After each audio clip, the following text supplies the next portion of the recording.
Hello my friends and welcome back. Thank you very much for being with me again today.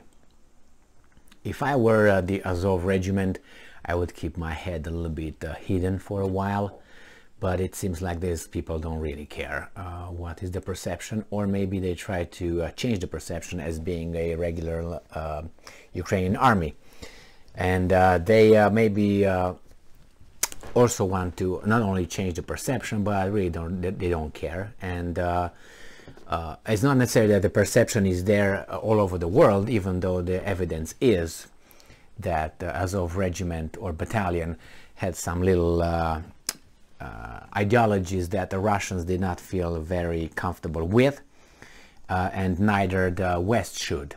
In this article, we have an article from Ukrainska Pravda, August 15, 2022, and we find that the Azov Regiment, they show how they destroyed the Russian ammunition depot and military equipment in the Kharkiv region. And if you look for this article, which is titled "Soldiers of the Azov Regiment show how they destroyed a Russian ammunition depot and military equipment in the Kharkiv region," from today, August 15th, Ukrainska Pravda, you will find an explosion over there of a house. Okay. So the soldiers of the Azov Special Operation Forces SOF Regiment have conducted a successful special operation in the Kharkiv region, destroying military equipment and an ammunition depot and killing personnel. No civilians killed. All the bullets just avoided civilians. Source: Azov Special Operations Forces, Telegram, and Andriy Biletsky, founder of the regiment, on Telegram. Details: according to the soldiers, the special operation was carried out in an eastern part of the village of Ternova. Quote, "During the operation, the soldiers of Azov Kharkiv SOF have neutralized 2 vehicles, 2 infantry combat vehicles, a checkpoint, an ammunition depot, and 7 personnel of the occupier." Well, I really encourage you to watch that video, because from what I could see here, it's a house. A house. All right. Yeah, what do you expect? So, details. According to the soldiers, the special operations was carried out in the eastern part of the village of Ternova. Great. Great. And it says that earlier, soldiers of the Azov SOF published footage of how they destroyed 2 Russian BMP-3 infantry combat vehicles on the Zaporozhye front. Now, here they don't say, or at least I can't read Kyrillics. I don't know if this is the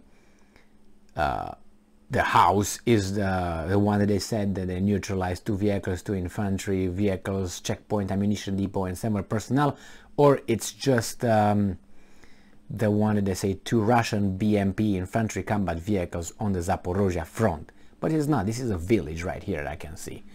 Well, what can you expect? There's another article coming from the same guys, actually comes from Ukrinform, the same day, 15th of August 2022, and it says that Azov fighters destroy enemy's observation post, arms depot in Kharkiv region.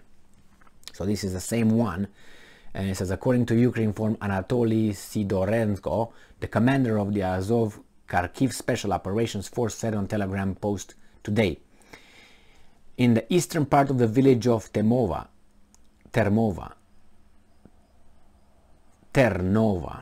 Kharkiv region, during an operation, the fighters of the Azov Kharkiv Special Operations Force destroyed 2 cars, 2 IFVs, a control and observation post, a warehouse with ammunition, and 7 pieces of the enemy's manpower. So this is the same article, it's just with the same video, with the same house. Unbelievable. But well, you can watch that on your own. It seems like it's available, and you tell me if there's a warehouse and what. I mean, if you consider the basement a warehouse and you keep your ammunition in a basement, well, so be it. What I'm finding here is this. I'm finding 3 three main how should I put it, groups that allegedly are fighting. I didn't find the Ukrainian army. I found yesterday that the Ukrainians destroyed the headquarters of Wagner Group, which is a private contractor for the Russian Federation, / called mercenary blah blah blah, but it's only the Russians that have mercenaries, because Blackwater here in the United States is not a mercenary group. It's just a private contractor, military private contractor company. So that's the Wagner Group. Then today I made a video where the Russians reported that they destroyed some Polish and German mercenaries, about 100, and injuring 50 more in a location that they they gathered over there so they can receive orders and go in action. And now the third group I find is the Azov Regiment being involved. So there's three shady organizations, or three shady sources of manpower. Wagner Group, which is definitely not the Russian military, the so-called by the Russians mercenaries, or if you want to call them foreign fighters, volunteers, the same, outside of Ukraine per se military. And then you have the Azov Regiment or battalion, which is considered a, not really a, now it's incorporated in the National Guard of the Ukrainian Army, but it originated as a special volunteer battalion in 2014, I think, 2015, with those fights then. That's how they got their name Azov, because they did something fantastic in Azov area over there. And they seem to be, again, not really kosher Ukrainian army, according to the Russians, which call them Nazis and so on, which you can find a lot of evidence to support that on YouTube and on internet, where you have names and you have interviews, you have statements from horse's mouth, put it this way. So you have three. Where are the militaries? The military, the Ukrainian military and the Russian military are just using artillery. Is that what consists of?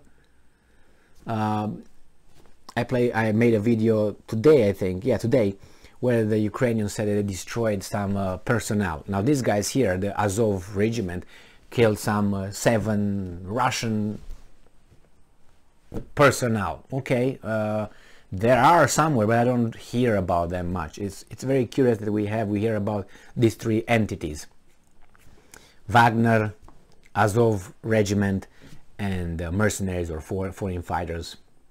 Well, so be it. If they want to kill one another, go ahead. The problem is they create destruction and so on. That's why sometimes sometimes I am for the right of for the Romanians to carry guns and be like United States and have this ability, this right. And I have a lot of Romanians who actually here in the United States that I spoke with, and they oppose me. One particular one was very, very upset, and anyway, this is their claim: if you give Romanians weapons, they will kill one another in 24 hours. They will just settle scores with one another. In my head is this: okay, if they do that, then Romania might be getting rid of the idiots, and the rest of them could live in peace after that. So yeah, you're gonna have probably in the first 24 hours I don't know, a few 100,000 shootouts. They settle scores, and then after they're gone, you know what I mean, then Romania could be a peaceful country and, respect the rule of law, carry guns, and protect themselves from the other criminals or the government. Thank you very much for being with me again today. Stay strong, stay smart, look for the truth, and be just.